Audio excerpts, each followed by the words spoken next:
Well, we're here live. We're talking Niagara.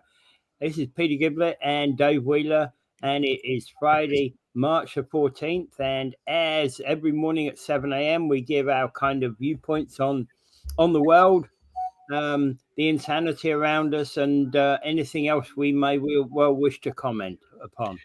Well, talking about the insanity around the world, I just got some really good laughs from Gary Wilkins this morning, who shared with me a video of the green bastard from Parts Unknown laying out Ricky. Okay, all right. Okay, so got two announcements. That tickled me for sure. I've got two announcements here, right?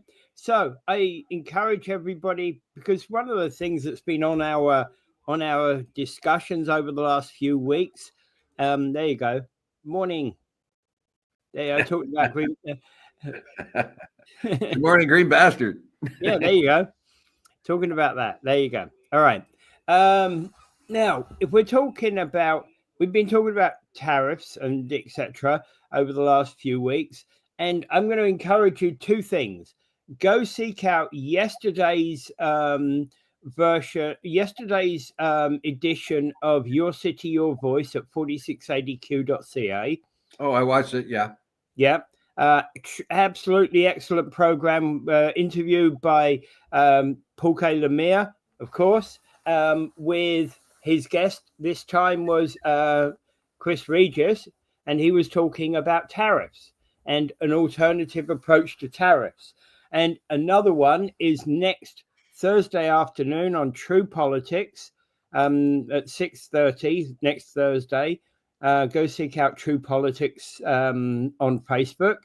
There is an interview with Daniela Seguir-Bassent, and she's talking about a new approach to tariffs and how Canada can make a lot of money. And well, everybody's got a better idea. They had some pretty good points on that show. They were kind of like pretty much pro-Trump, kind of particularly Paul. No, I think I wouldn't categorize it as that. I think I had to give it up about 3/4 of the way through it, but from the stuff I heard, I wouldn't say it was pro-Trump. No, I would say that Paul's point of view was pretty much pro-Trump. I think Chris had a more balanced look at it.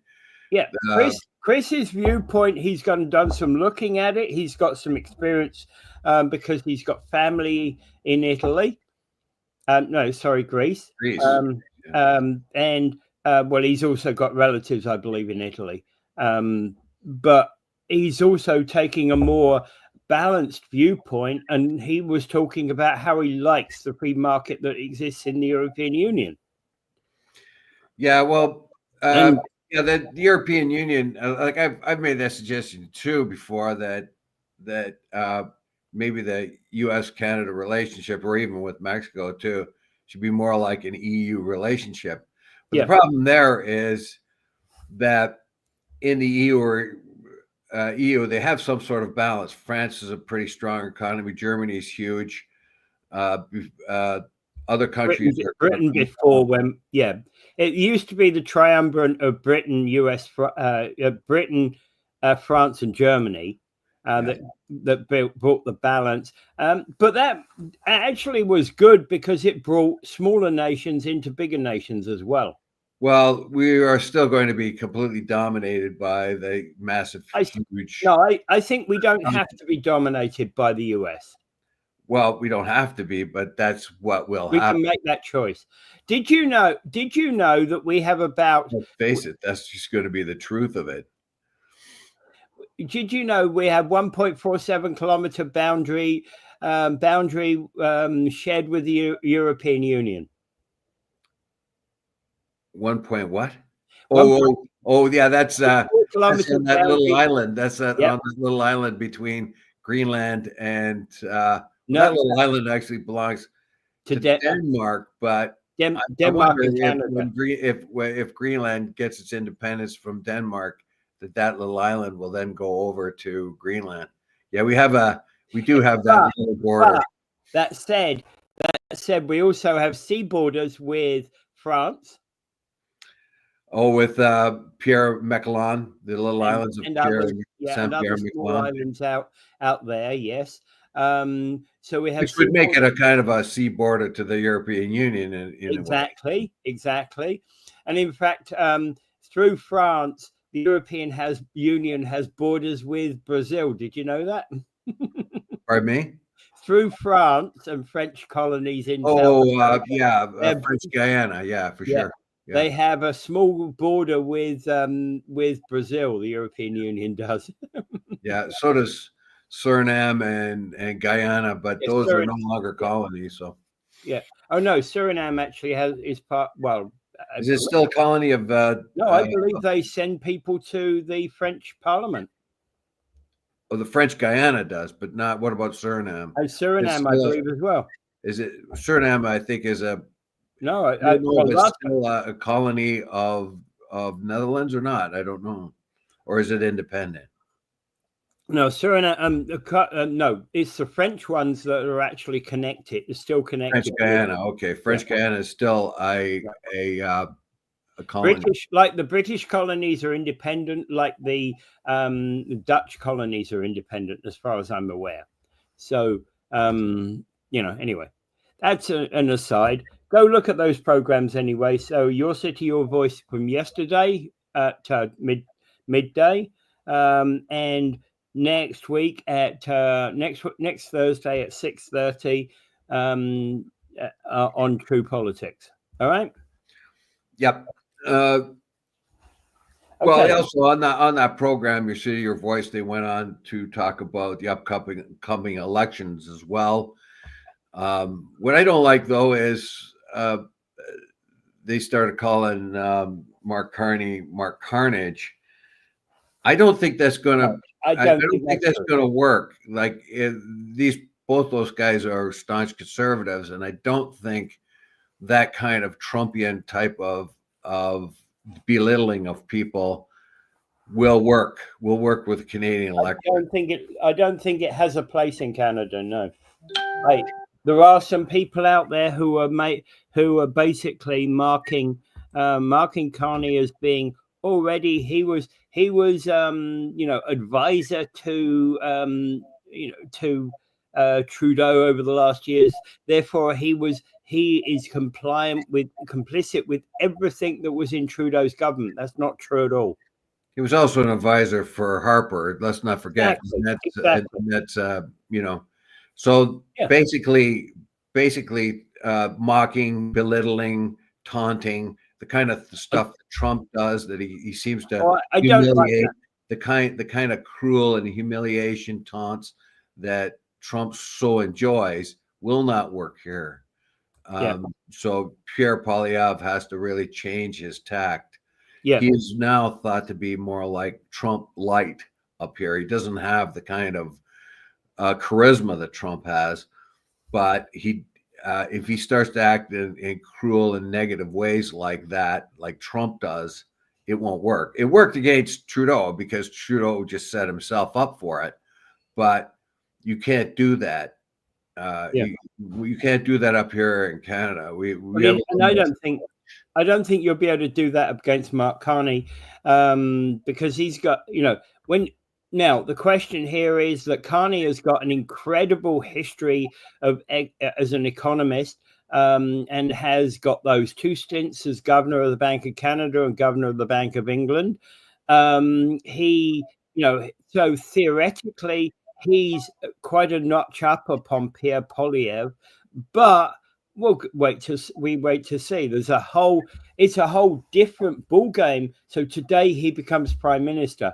He has a mountain to climb right today, all right, as he learns the job of prime minister. That's not an easy job. That's not an easy job, irrespective of your politics, right? Yes, he was a backup goalie. I think it was Harvard or Yale. I can't remember, one of those hockey teams. So if he's a good hockey player, there's got to be something good about him. Okay, so the U.S. Academy of Sciences is saying that scientific leaders need to speak out against the Trump administration's science denial. Yeah, it's a troubling article where, of course, the big knife is out and slash, slash, slash, get rid of this agency, get rid of that agency. Of course, the prevailing fear is that Project 2025 is on its way, and it doesn't matter who you get rid of or why, just get rid of them and then replace them with party faithful or a lot or more close, more accurately Trump faithful. But again, the thing about science is that science is about experimenting. We're both experimenting in the same field, you and I, and we're kind of. You're looking at the experiments I'm doing, and I'm trying experiment after experiment, and they're failing. But you kind of look at the experiments and you go, well, no wonder Peter's failing, because he's not adding this ingredient into his, he's not considering this ingredient. So that's where science comes alive, because science actually considers new options. Science is it's supposed to be non-biased, but of course, when you get into looking for funding, that's the real problem. Yeah. That's where you have to have some sort of oversight, where you look at people's research and determine whether or not it's good enough to get financing. So it has to be screened properly, but science itself. But the trouble here is it feels like the Trump administration is in science denial. If it doesn't like what it hears, if it doesn't like what it hears about COVID, it dismisses it. If it doesn't like hearing what it likes about anything, it'll dismiss it. And the US National Academy of Sciences, NAS, is basically they're basically looking at they have a lot of responsibility for money and things like that, and they're talking about the this is brought in by an act of Congress in 1863, and they're talking about potential cutbacks across the board. Yeah, this is a sad thing. Of course, there's potentially a lot of fat in any government organization. It doesn't matter. You find a lot of potential fat in corporations. You find that happening all the time, where there's just too many. During good times, you get a corporation full up with everybody's cousin or whatever, that kind of thing. And then they have to bring out the knife and cut. But the essential service itself should not be cut. And science denialism is a fear among many people in the United States, because everything is politicized. When you have an agency that's supposed to be nonpartisan, and then you try to take it over, make it a partisan sort of agency, then that's troublesome. In the United States, they have a lot of agencies that were established exactly to be nonpartisan, but those now are there's an effort to take them over for presidential review, directed directly by the executive, by the president, rather than being directed by Congress. Usually, they're set up as independent agencies, nonpartisan agencies. So you might want to inspect them to make sure they're what they say they are, or whatever work they're doing is worthwhile. But when you try to bring it under the umbrella of the president and direct it by the president or the Congress, one of the two, then you are losing the impartiality of those agencies. But it's not just science here. When you think about it, there are many other things where we actually have NGOs that have been set up to look at and be independent from government and provide A standards, B support for people in those industries, and in the independence of those organizations is an important aspect. Yeah, they have to be. Of course, there have to be some sort of oversight. Yeah, we find that in our own particular government. I talked to a bureaucrat some years ago. She was related to my ex, and she worked in the government, and she had to deal with the those people doing research on behalf of the government, and how they got their money, and how each one of them was thought to be relevant enough to get enough funding. And it was very, very difficult for her because politics overlaid it all the time. So when she was to determine, well, this is worthwhile, this isn't, this is how much they should get, then she found that politics interfered, and she was told to, back off in a certain time. Yep. Yep. So the politics has a way of intruding. Now, these certain things like sciences should be nonpartisan, unbiased, and their direction should be to just do the scientific research. Yeah. However, if you get a certain senator or congressman who wants scientific research for their particular university, and they want you to stop your atomic research or your chemical research and reduce the funding for that, so they could study what corn does in the springtime or whatever, which might also be very worthwhile, then you get this conflicts going on. Eh? Well, yeah, and here's the question: it's like, it's not that the challenge here is exactly as you were describing that what happens to corn in the springtime. That's actually decent. That's actually research that actually may have a lot of commercial value. It may have a lot of scientific value, but to stop one thing for the interest of another, I'm not so sure. It has to be a balance, right?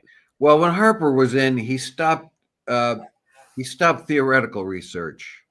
He stopped theoretical research, and he would only his government would only fund things that had a practical value that would then be able to be turned into some practical value in the economy, or for Canadian farmers or miners or metallurgists, or something like that. So you can see the practical purpose of that.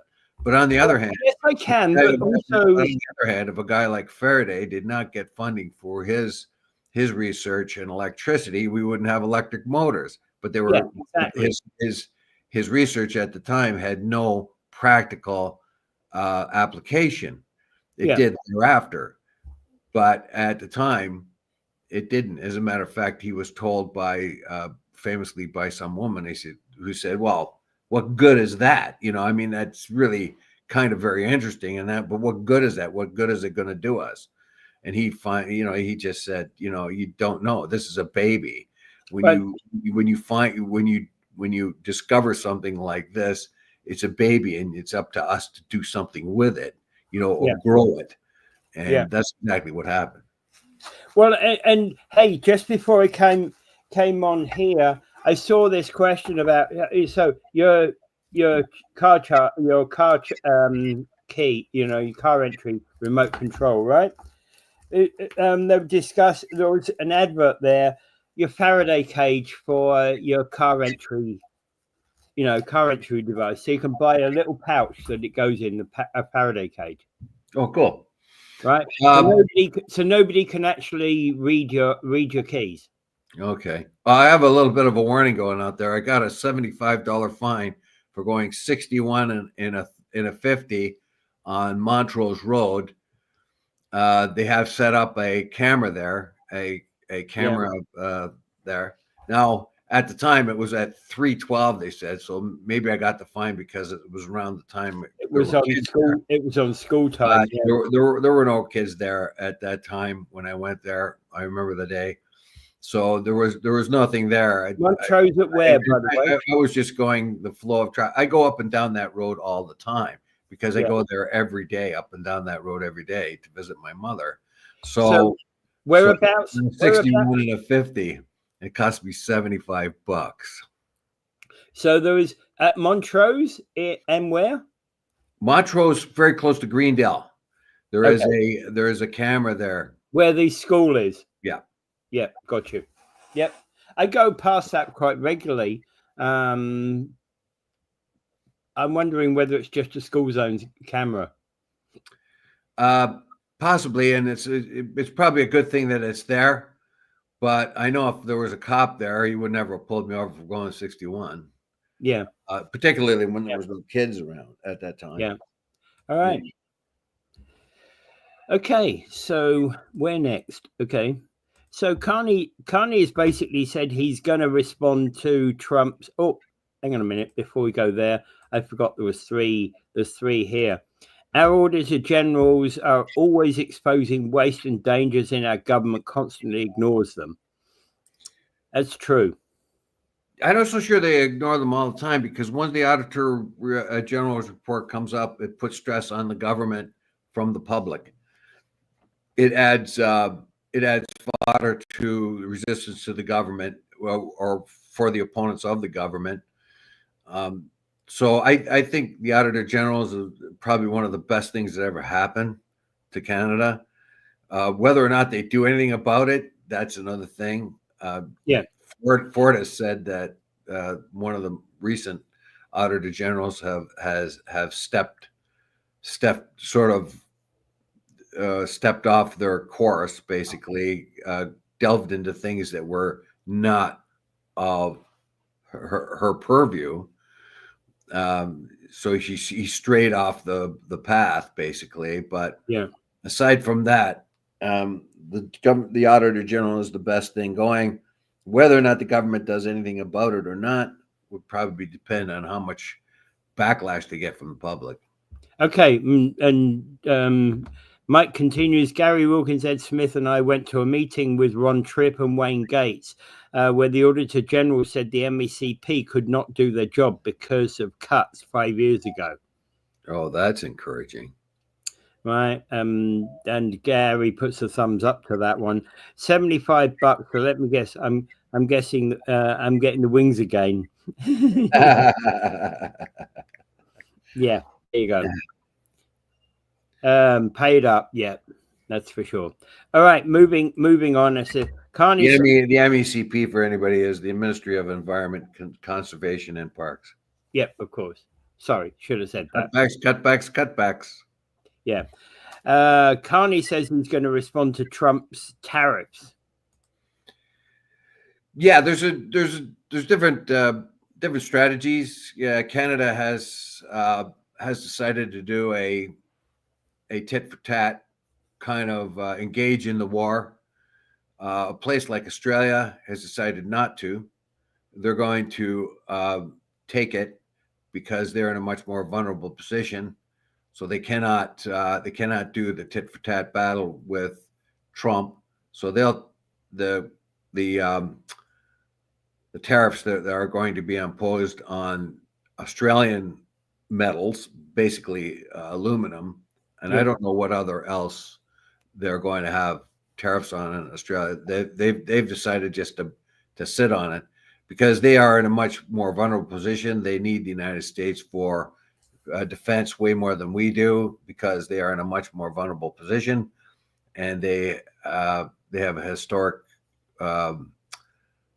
fear of invasion because they almost got invaded by Japan, and so they. But Canada, on the other hand, and the EU have, and I'm not sure what Mexico is doing right now, but Canada and the EU are doing a tit for tat battle. We'll see how that plays out. Carney, the economist, says it's the best idea to go to battle it. Pierre Poilievre himself, as a Canada First guy, so I would anticipate that he does battle too. So what we're trying to do is, we know the Americans are going to win any kind of trade war, but we want it to be a Pyrrhic victory. If they're going to win, it's going to be a Pyrrhic victory where it hurts them enough that they won't do it again. Well, and my position has always been in this regard. I think we're doing it wrong. I think we need to start to look at other trade relationships, build something with Mexico, Australia, New Zealand, South Africa, Brazil, UK, European Union, the Commonwealth, just to mention a few. Yeah, and I'm with you there, but that takes time. And not only that, I know. been here before. We've been here before. How many times during my life have I heard we are way too dependent on the U.S. Yeah. We are putting our foot in the trap. Basically, if we keep doing this, we have to expand our trade partners, and we've done some kind of attempt at that. With the fire agreement in the Pacific. It took us a long time to establish a trade agreement with the EU. Yeah. Now we are being looked a little more favorably by the EU, but at one time we couldn't get a trade deal until the EU established a trade deal with the US. They wouldn't even talk to us. Yeah. So that's how. Absolutely. Yeah, and the other thing about that is, of course, that yes, these things take time to build, but we have to build by starting now. Well, interprovincial trade would be a big one. Interprovincial trade, absolutely. That's got to go. That's right, and it depends on how long this will last. How we won't be able to trust the Americans anymore. USMCA, with the greatest trade deal of all time, is being abrogated. Now we don't know what the end game is here. Trump continues to humiliate or belittle us as the 51st state, belittle our politicians, but that's what he does. He did that. He does that all over the place. He did it to Rubio. He does it to Cruz. He's done it to McConnell. He's like that guy. He does it to Lesotho, the shithole countries of Africa. That's the way he does things. He belittles Zelensky. He gets off on humiliating people, which bothers me a lot. But is it the end? Does it justify the means? I don't know. Well, I'm going to say, okay, so Mike is of the opinion that free trade is never the answer. I'm of the opinion free trade has got to be the answer. Right? Well, the United States has changed their tune on globalization. They're the ones that established it. They're the ones that financed China's rise. Yeah. They're the rich people in the United States, like Walmart. They make huge amounts of money because of China. Others have done massive investments in China. They've taken the manufacturing and put it in China. And during the first trade NAFTA agreement, we saw a lot of our industry head south into the southern United States. We lost a lot of our industry that went into the U.S. And thereafter, that industry, a lot of it headed over to China after the 90s. So it isn't our fault. Yeah, no, and historically, it was a bad decision. But again, you look at what has been going on, and this is exactly what the British are complaining about right now, is the fact that having exited Europe, they don't have the free trade deals with Europe anymore. And that's killing them. That's killing their businesses. Yeah, that's hurting them. That was I can understand why they did it. I kind of blame the EU as much as I do anyone, because they were the British people felt overlooked and their culture was already being minimized. They're a proud people and they didn't like to be reliant on other people. Myself, I'm going to say my fellow English, primarily English, by the way. The Scots were pro-European 75%. The Irish were pro-European 75%. It's Scotland and Wales. It's England and Wales that ruled the roost there. England basically voted 75% in favour of exiting. And it didn't matter what Scotland said. This is the sinister strategy of Wales to take over the world. All right. Okay, Lynn de Rothschild. I represent the Rothschild. I'm going to also deal with humanitarian. Pardon me? The real famous Rothschilds, the Rothschilds that helped save the British Empire back there during the Napoleonic Wars, that Rothschilds? Well, I don't know. I'm just putting it up there. It came as a comment. There we go. Can you read it off, the comment? The comment was, I represent the Rothschild family. As many of you know, I'm an economist and also deal with humanitarian affairs. I've reached out to you to share the wisdom and light of an important aspect of the Illuminati and the universe as a whole. Many have understood the concepts of this organization for which I'm here to share the light, and whoever allows it, you have you ever heard about the Rothschild Illuminati dynasty organization? I've heard a lot about it, read a lot of, not associated with the Rothschilds though. I've never heard that association with the Rothschild family. Of course, the Rothschilds were this incredible banking family that that pretty much saved Britain. Like three people saved Britain from in the Napoleonic Wars. It was Wellington, Nelson, and one of the Rothschilds. I forget which one, but anyway, that much I do know. And the whole Illuminati thing started about a quarter century before the Napoleonic Wars, maybe 30 years before that. Yeah. All right. Mike's saying ask her to come on the show. That would be interesting. That would be very interesting. Yeah. Okay. He was left on a hospital floor for hours, and the family's about to lodge a complaint. Yeah, this was a disturbing article, but it didn't surprise me one bit. This article was about the rising amount of complaints. It comes from the Toronto Star, by the way, so everybody knows. The Red Star has uncomfortably called by the right wing people of this country. They call them the Red Star. But this is not a nice article. It is something that I read, I was appalled by, but I did not really was surprised at all. So you have a guy, a cancer patient. His name is Richard Decker. Could no longer bear the pain of sitting in a wheelchair as he's in a hospital, basically.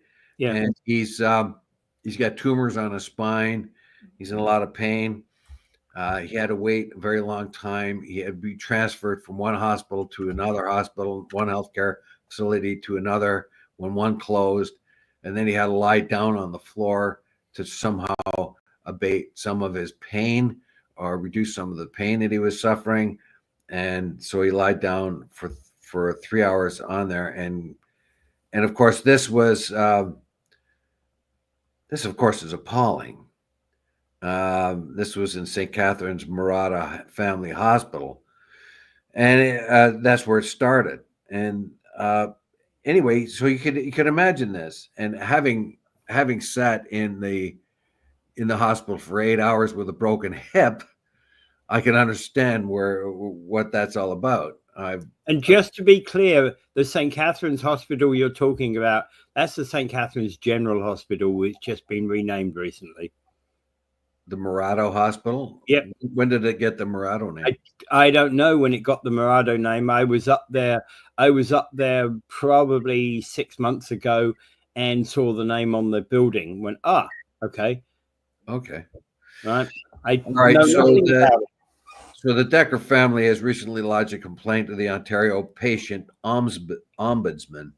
But the real gist of this article is these complaints are increasing all the time. There was for 2020, 23, 24 physical reveals that in that time the office heard 4,429 complaints, and it has a graph there where it shows a steady incline of complaints. And having had a few incidences myself where they misdiagnosed my niece's, I diagnosed my niece with appendicitis, and the doctors twice misdiagnosed it, and until she was in extreme pain and had to go back. And they finally took her seriously in our hospital, and they had to do an emergency operation on her because her appendix had burst. And and because it done damage to her bowel, they had to cut a piece of that out. And so she was in the hospital for 2 weeks, where she should have been in there a matter of a day. Well, that was the same sort of thing. They messed up my mother's hip replacement. They didn't even replace it. They tried to knit the old bones back together, and they didn't work. And a month later, they decided to do something about it. So there's all kinds of complaints. There's all manner of complaints about this, and in reality, in reality, we've got a failing health system we need to do something about. Well, yeah. Recently, I talked to a doctor, and my mother's new doctor, and she said that the health system in Ontario is a failed health system. It's not working. And the worst of this, she was not surprised by the lack of care that my mother had gotten, and the misplaced care that my mother had gotten. So she wasn't surprised at all about any of that. And basically, Mike makes a point. No matter how big the hospital, there is one doctor in the whole emergency ward. And how is it achievable to do a good job? No, something's gone wrong there, big time. Yeah. I remember a fellow by the name of Kevin Brown came down here when we had outbreaks of C. difficile and stuff like that. He had to come down here. First thing he did was just eliminate the board at our local hospital. And then he had to take over kind of like as a central, like almost like a dictator, basically, who started throwing out, he didn't do it like that, but he just took over, and he insisted that what had to be done in the hospital and how well it was. Yeah. He went through a raft of policies to clean up the hospital, and the first attempt did not work. He had to work at it again in order to remove C. difficile from the hospital and get the hospital to run more professionally. But that seems to have fallen off. Although I've had myself, I was in the hospital and I was treated very well and professionally. But I'm telling you, like, I had a guest surgeon, and then nobody told me who was going to take over his case. This guy comes in and starts talking to me. I didn't even know who he was. And when I had my hip surgery, and then like a month later, I was supposed to show up at his clinic to have, and I didn't know who. And he says to me, "How come you're not better?" And I says, "What do you mean? How come I'm not better?" And he's, well. Uh-oh.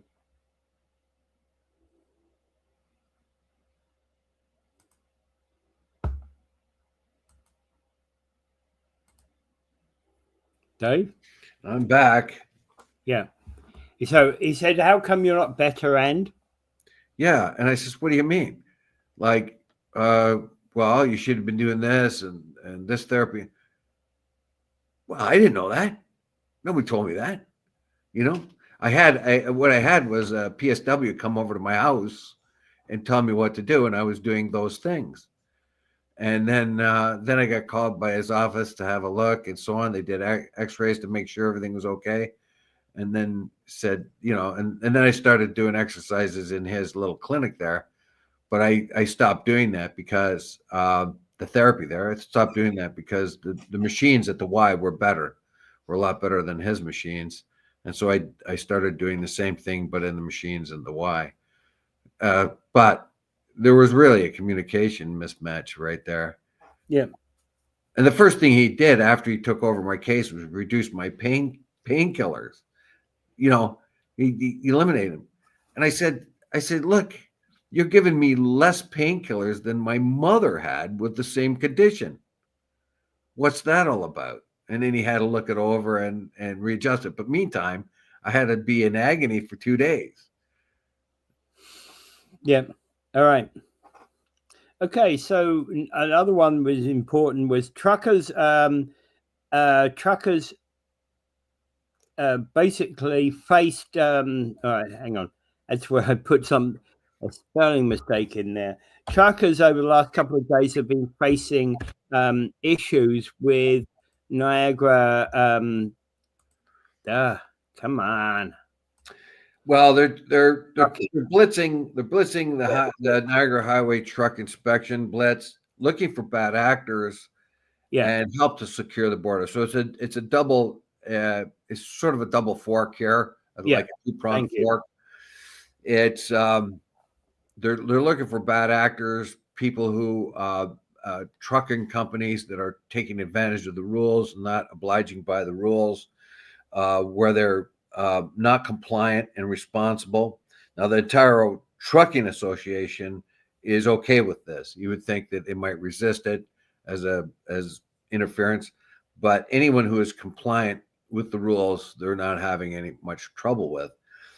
Now, the spin-off effect of this, checking out truckers, making sure they abide by the rules and are compliant with the rules of truckers, including those who are driving the trucks, and if they're getting paid and how they're getting paid and the registration and all that kind of thing.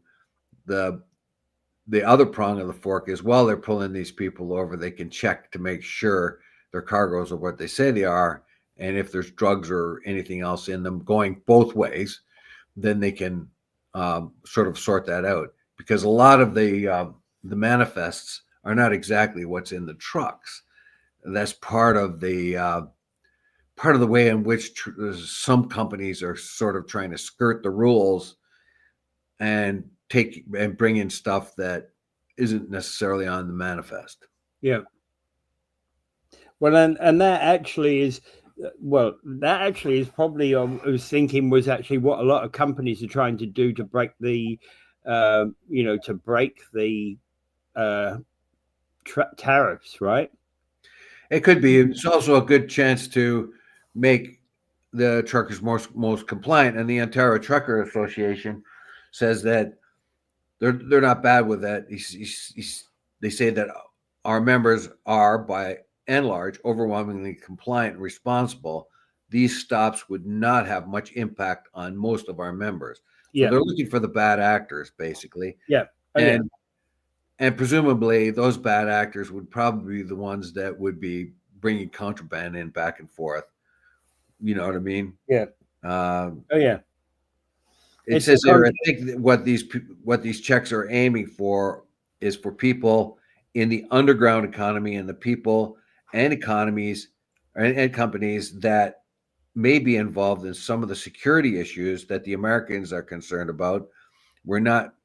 Of course, somebody who's trying to break the rules will most likely be those who Americans would be worried about. Yeah. We're not hearing complaints from our members. If you're compliant and you operate responsibly in this industry, things like that aren't going to have much of an effect. Yeah. Of course, there's always outliers, people trying to take advantage of any particular situation. And of course, this is another way in which they can demonstrate to the Americans that, for example, over trucks. Yeah. For example, if you're taking a cylinder that's sealed across the border, there's no amount of there's a load of stuff that you could put inside that cylinder that you'd probably still be within weight variances for the item. Well, it's not that. Let's say you've got a truckload of TVs that haven't been tariffed, or there's been no duty on it, but you say there's washing machines in it, which are duty free or something like that. So you fill up the front of your truck with TVs and put at the back where they open the door with a few refrigerators or washing machines. That's the kind of thing they're talking about. Basically, it's a simplistic example, but that's kind of what they're doing. Plus, the drivers themselves and how they are regulated. Are they really the driver that they say they are? Have they, that sort of thing too. Yeah. So we're talking about companies from a tax labor perspective that misclassify their employees so they can sidestep and avoid all income taxes, health taxes, and of the provincial level. So there you have it. So it's a multi-pronged thing. Basically, you want to get rid of the bad actors. Yeah. And I think it's a good thing because the spinoff, of course, is they can expect trucks that's more likely going to have contraband, which includes, of course, drugs and guns and those kind of things. Yeah. Okay. So I saw this happening the last time I went over the States when I went to see the Sabres hockey game a little while ago. I saw that this was happening on the Canadian side and for trucks coming into the country. But it says here they're checking them both ways. yeah, and the way you have to check them going out of the country is that basically you've got to stop them on the highway.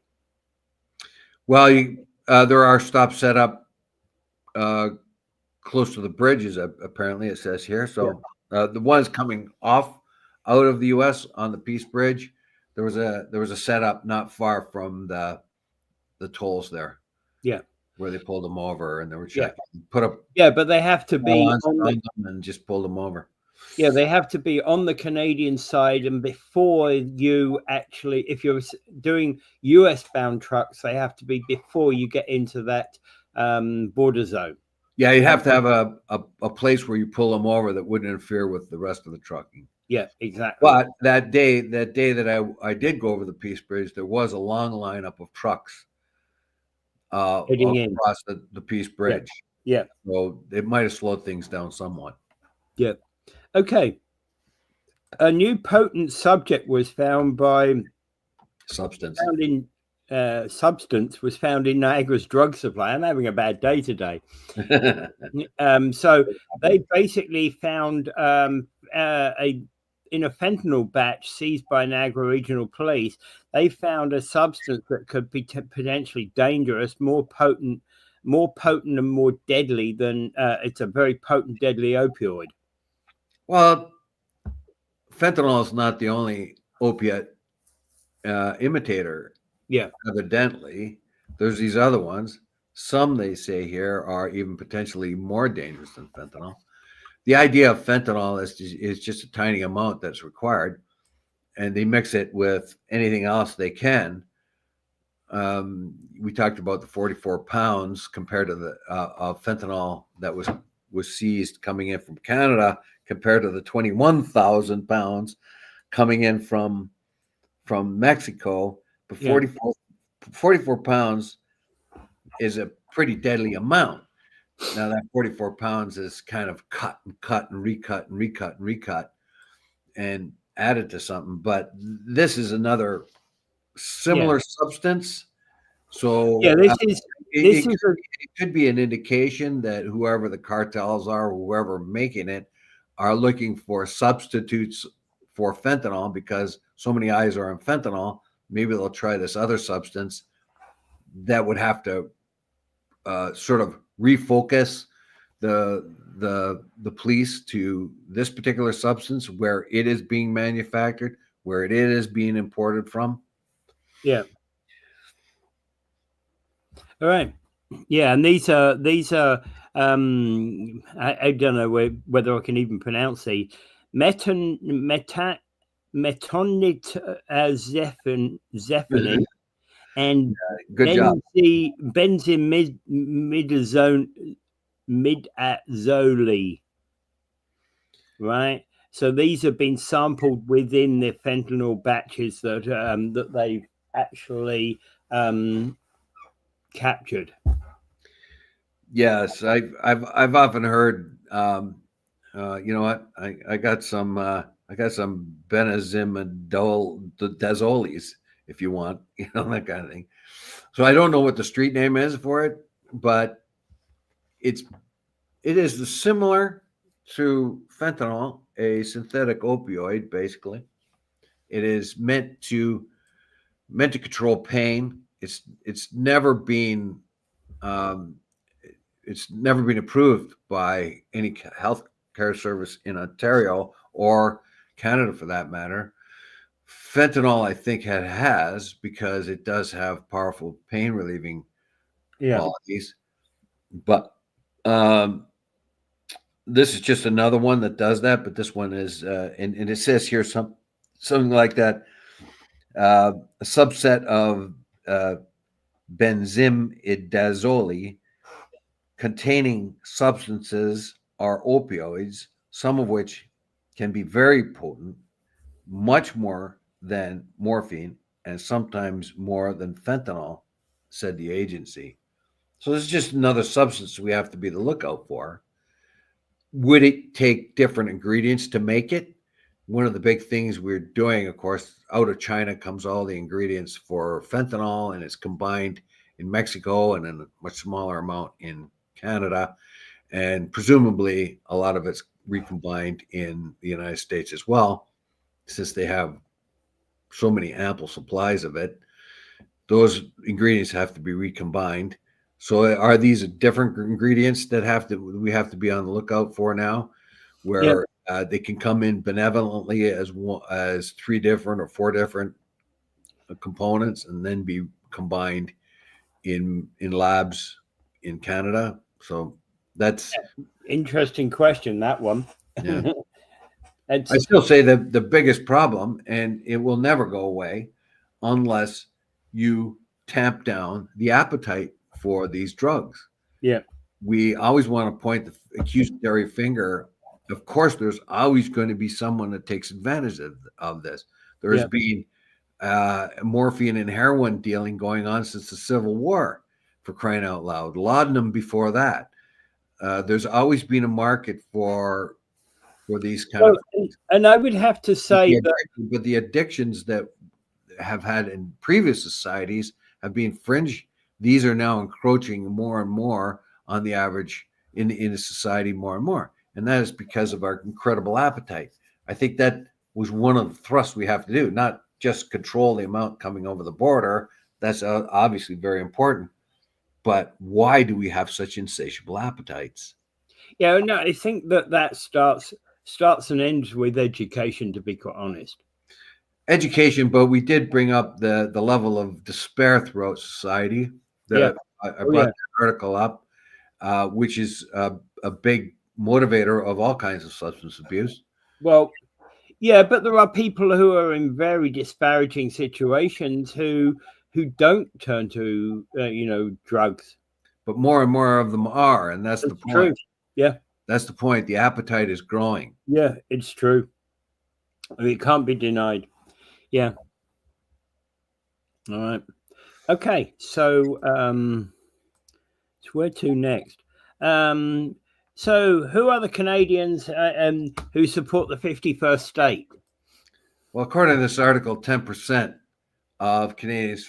I'm surprised it's that low, because all my life I've known a lot of American wannabes, out in the open American wannabes, closet American wannabes.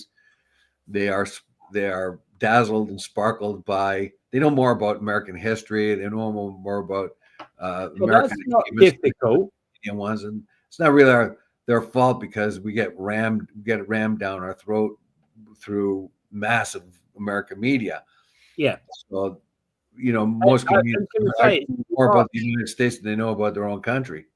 Yeah, it's not difficult, because the thing is, we've got so many things out there. We got two countries whereby we've got a common language, and it's the same if you look at, say, France and Belgium. Belgium, there's parts of Belgium they speak Flemish, and parts of Belgium speak French. And there's kind of where it comes to Belgium and the French-speaking part, you're kind of, well, why aren't they part of France? Those are the Walloons, yeah. Yeah, and that question has often been raised in history, and it's the same with when there's two nations that share a common language, there's always that question about, well, neighboring nations, why aren't they in the same country? Well, look at all the Spanish-speaking countries. Yeah, right.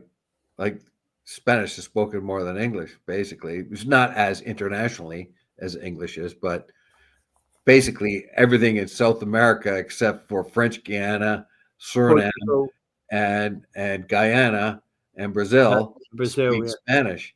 Yep. Yeah, absolutely, absolutely. And so all of those neighbors speak Spanish, and so yeah, you can understand easily. Again, because of this commonality of language, everything crosses the border, right? We hear, yeah, and of course, yeah. So okay, back to so this says 10%, which I thought was low in my estimate. Ever since I moved down to Niagara Falls, I came from Scarborough when I was 14 years old, and we were all very happy to be Canadians, and we loved the centennial we had, and nobody ever made a comment about being part of America. But when I come down here, in my grade 9 class, we had an American teacher. His name was Mr. Cook. And Mr. Cook asked everybody, he says, I really don't see a whole lot between Canada and the United States. I said, how many of you would rather be in the United States than Canada? And almost everybody put their hand up, except me and a couple of others. And that's because they all liked going over to the United States. They got the stuff was cheaper over there. Yeah, but again, we loved the U.S. until it collapsed, until the Rust Belt collapsed and Buffalo and Niagara Falls, New York went south. But they thought it was better over there. So, but again, if you were in that same classroom, if that same classroom were brought in to the modern day, how many of those kids would be making the same, would be putting their hands up to the same question? No, none. I don't think, or very few. And but I would say that a lot of new Canadians, their first choice would have been to be part of the United States. Their first choice would have been to go to the United States instead of Canada if they could have. So I would think a lot of the new Canadians, when offered the chance to become part of the United States, would probably be gleeful about that.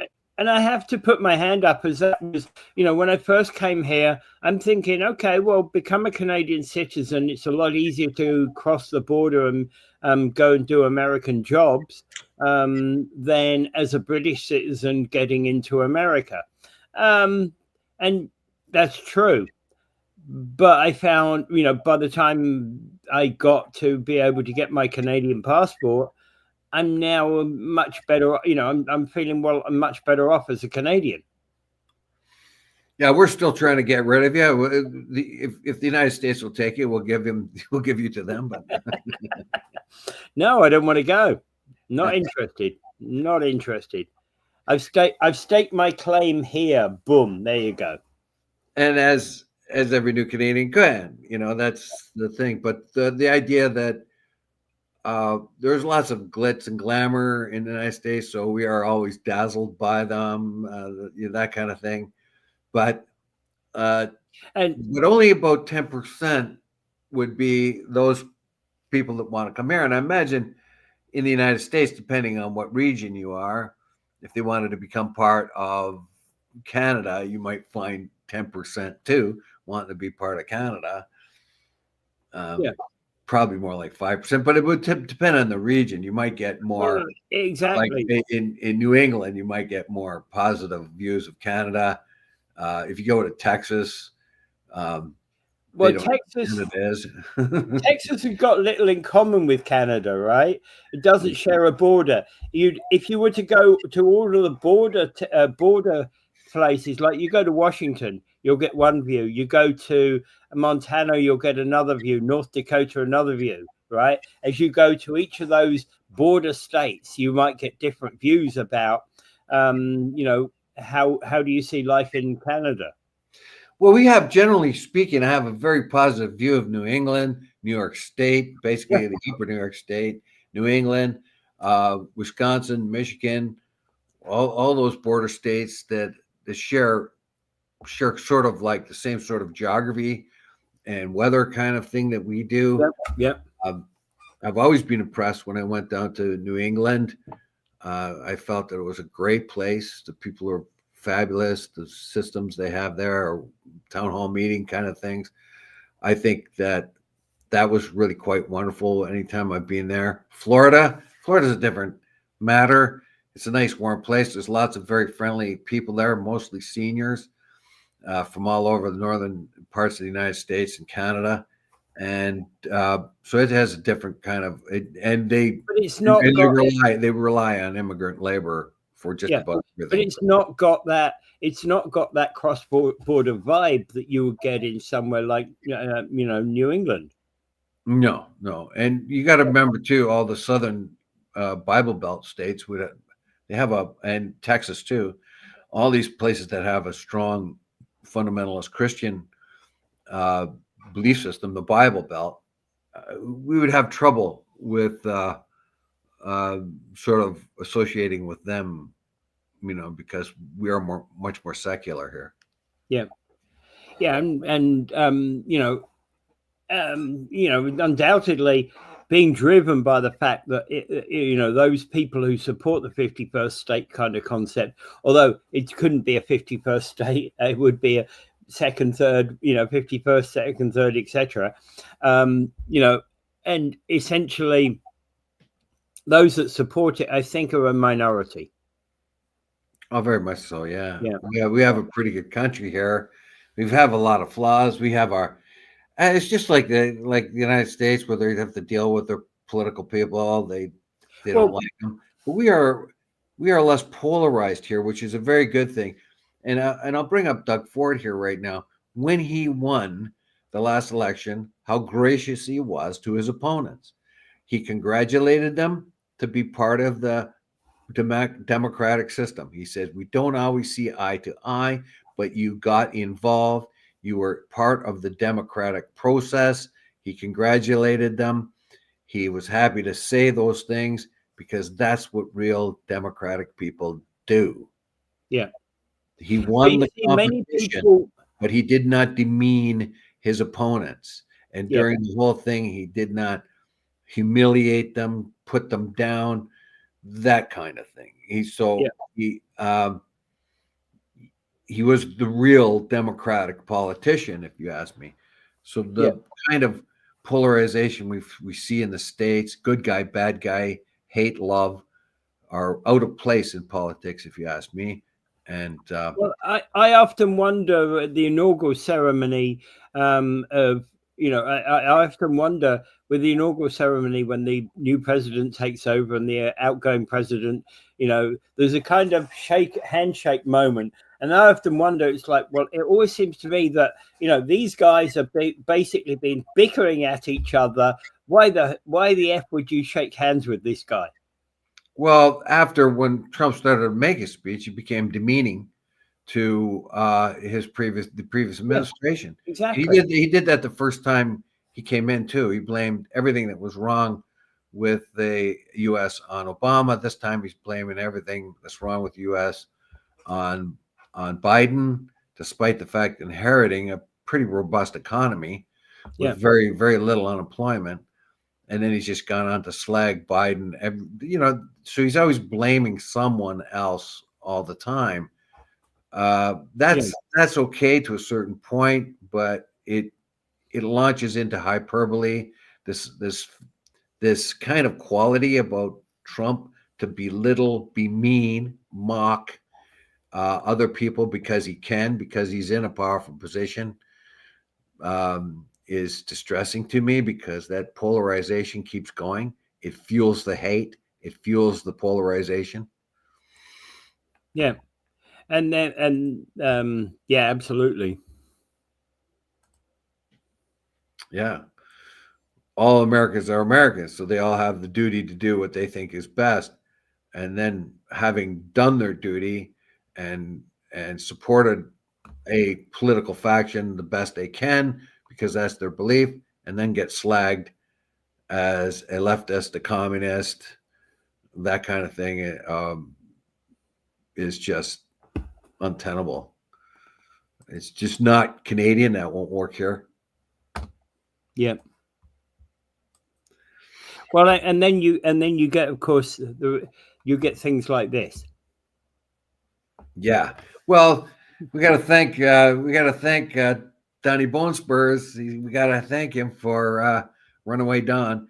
We got to thank him for making us much more patriotic than we have been for. We're not flag wavers, basically. Canadians are not flag wavers. Americans are, but we aren't.